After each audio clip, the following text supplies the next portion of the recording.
I guess I'm gonna be honest. Now, y'all know I got being a stud and stuff like that. Y'all know I got some funny things. Y'all know I got some serious things. And honestly, that's who I am. I'm all of it. I am a Gemini. I am everything, you know, mask and feminine. And that's for real. Um, but truthfully, I'm a motivator. I motivate myself so much that other people don't think they have to help me or don't think I need help. My dad once told me, he said, "Oh no, don't expect to get help in the world because you already look like you got it all under control." And I responded by saying, "Well, what am I supposed to do? Act like I can't do things? Ask for pity?"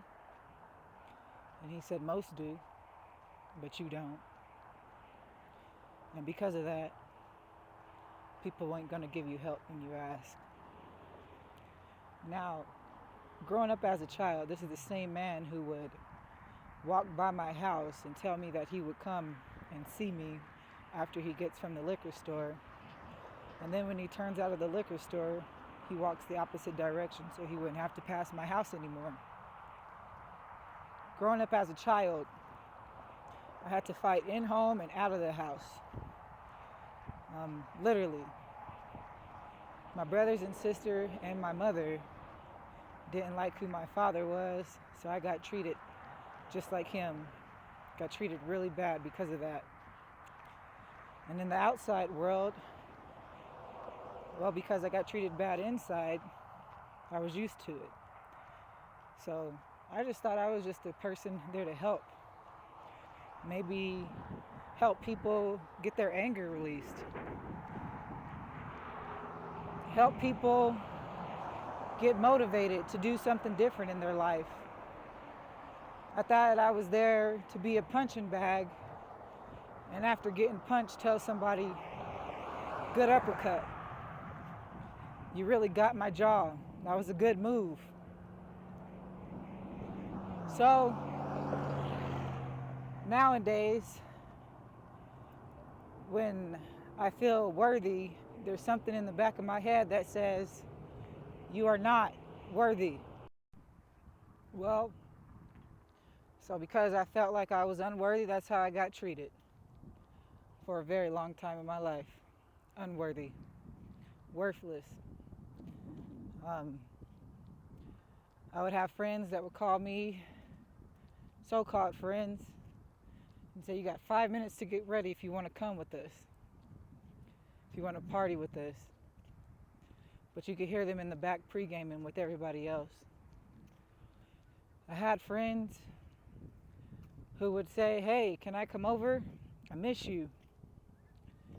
And then when they came to my house, they would say, "Everybody else was busy, but I knew you wasn't." I had friends who would hit me up when they didn't have weed, but when they had it, they wouldn't come around. I noticed one thing about me in life, though. I kept moving. I kept going. I still had that horrible feeling that I wasn't worth it, though. But I still kept going because I knew there was something inside of me. I know I am like amazingly special for that reason alone. To be always treated as a certain way, but I kept going. I knew greatness is ahead of me. I know greatness is ahead of me. I bought my first house at 30. After I bought my house, my mom had to get nudged by my auntie just to say she was proud of me. I was told not to do it. I was told it's not a good idea. The friends I had said, "You can't do that." When I moved into my house, nobody was there to help me move in. except my friend's son. They never came and visit unless, again, if they didn't have the weed. But I kept on.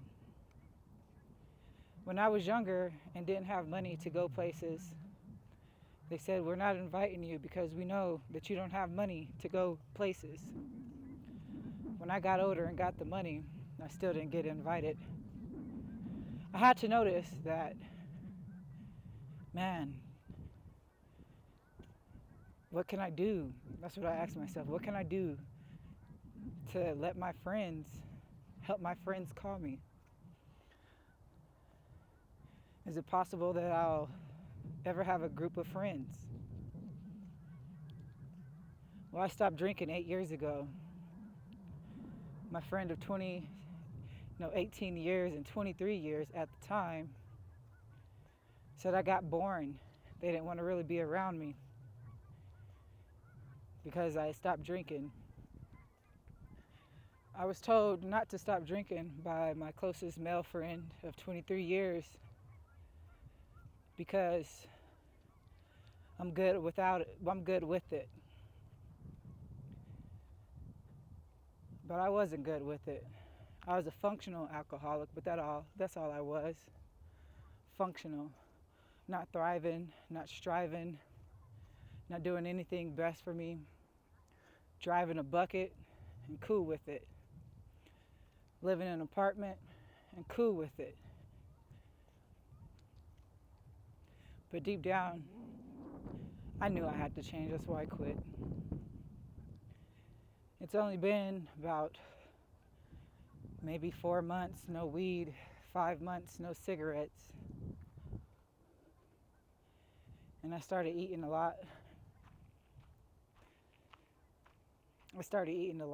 And I became kind of depressed because my belly is bigger than it's ever been.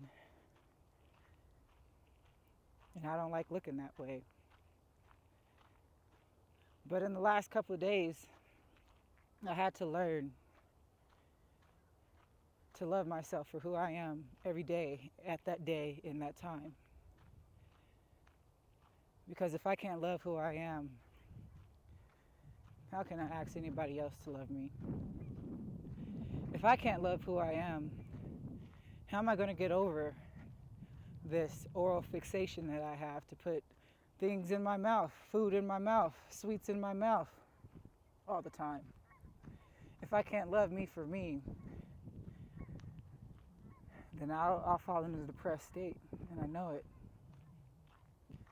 So, a couple of days ago, I said it is what it is. When I'm hungry, I gotta remember willpower. I gotta remember that maybe I'm not actually hungry. I just think I am. I just want something in my mouth. So, gotta learn that.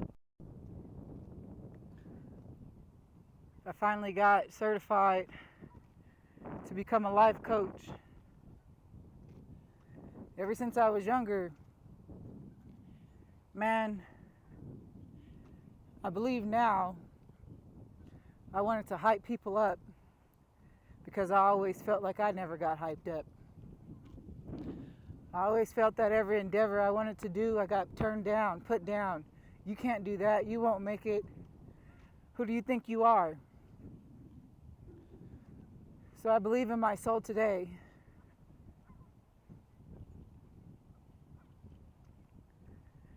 I became a life coach for something that I was missing.